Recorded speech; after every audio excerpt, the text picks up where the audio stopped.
Ленка росла пытливым и смышленым ребенком.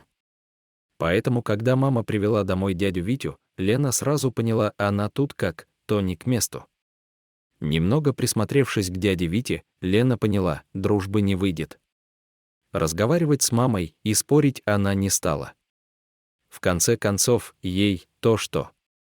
Она уж понимала, что устраивать какие-то истерики бесполезно. В конце концов, мама на то есть мама. Она же взрослый человек, и она просто старалась как можно реже попадаться на глаза. Она вставала пораньше, отламывала краюху хлеба и просто так безо всего уходила в лес. Жили они в деревне, и до леса было совсем недалеко, всего то мосточек через речку перейти. Если дальше с дорожки свернуть налево по тропинке, то совсем недалеко были бобровые хатки. Они там сделали запруду и построили свои домишки совсем недавно. Кстати, Лена еще помнила те времена, когда тут не было никаких бобров. Все же мало кто в деревне знал о существовании бобровых хижин так недалеко от деревни. Просто деревенские не любили ходить в эту сторону леса. Там как раз за запрудой на болоте стояла избушка, а жил в ней никто иной, как колдун и отшельник дед Енисей. Деревенские его побаивались и старались не попадаться ему на глаза.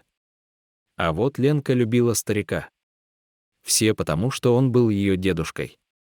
Настоящим родным дедушкой, отцом ее родного отца. К сожалению, Ленка не помнила папу. Та и не могла помнить. Она родилась, когда его уже 2 месяца как не было на свете следом. С дедом ее познакомила мать. Раньше она и сама была частым гостем в сторожке отшельника. Лена помнила, как мама говорила, что чувствует себя в сторожке как дома. Словно бы рядом с Сережкой, так звали отца Лены. Старик никогда не лез в отношении сына, а может быть и зря. Хотя, что бы это изменило?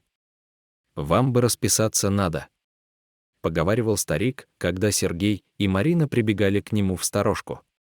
«Батя, я сам разберусь. Вот отслужу армию, а там посмотрим», — отвечал сын.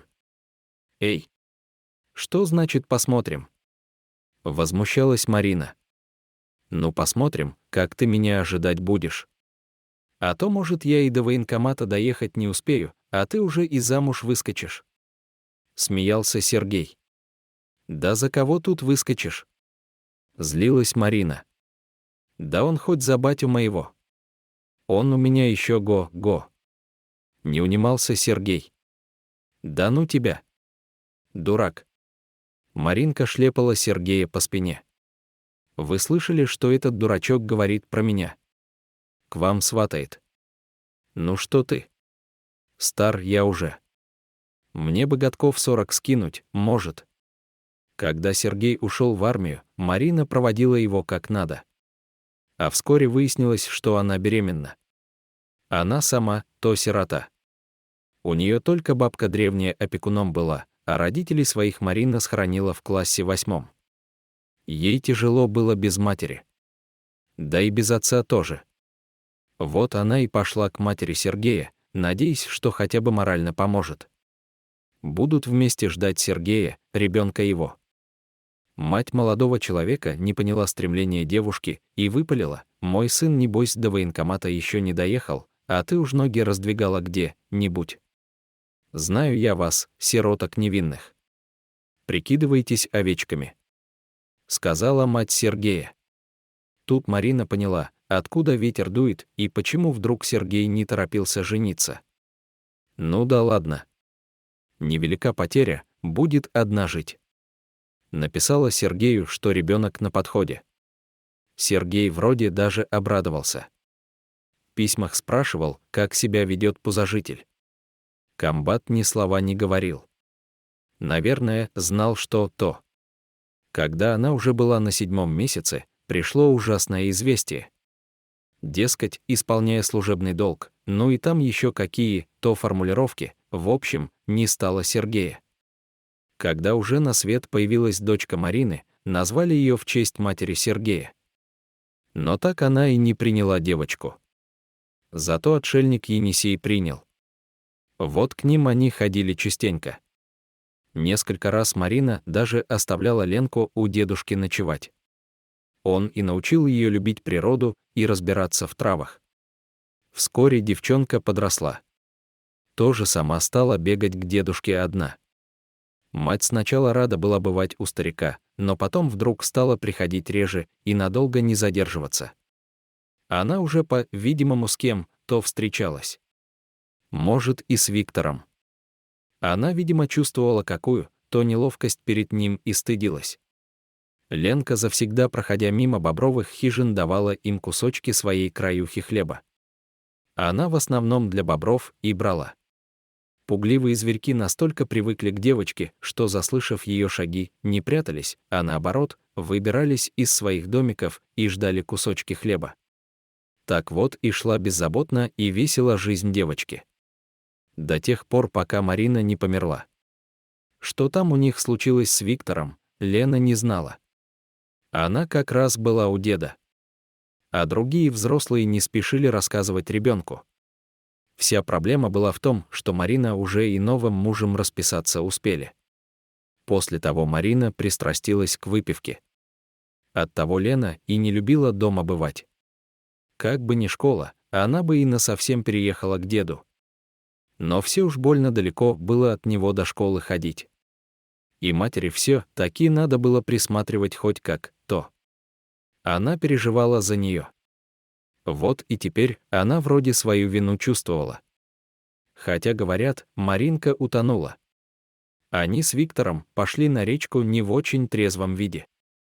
А там то ли поссорились, а то ли просто купаться полезли. Короче, вина Виктора не была доказана. И он остался жить в доме с Ленкой. Все-таки он официально был мужем и имел полное право. Одна была проблема по имени Елена. Виктор совершенно не собирался ни воспитывать девочку, ни содержать. Более того, он еще умудрялся пропивать ее пенсию по потере кормильца. Но самое главное, что дико выбешивало Виктора, это то, что он так и не смог стать полноправным владельцем дома. Половина, как минимум, принадлежала Ленке. А Виктор хотел заполучить весь дом. Он все-таки планировал еще раз жениться, завести своих детей. Хотя, если честно, кто бы в здравом уме позарился на такое сокровище, как Виктор? Непонятно. Ну так вот. Думал Виктор, думал и надумал. Решил предложить деду Енисею забрать внучку к себе. Однако старику уже было так много лет, что никто ему не даст опеку над ребенком. Да и проблему с домом это никак не решало. Решить проблему могло только одно полное и безоговорочное исчезновение Лены. И тут в пьяной голове отчима родился изощренный план. Что ж, если по-другому нельзя, то надо утопить Ленку, как котенка. А всем сказать, что, дескать, девка так по матери тосковала, что не выдержала. Да пошла и утопилась. А что?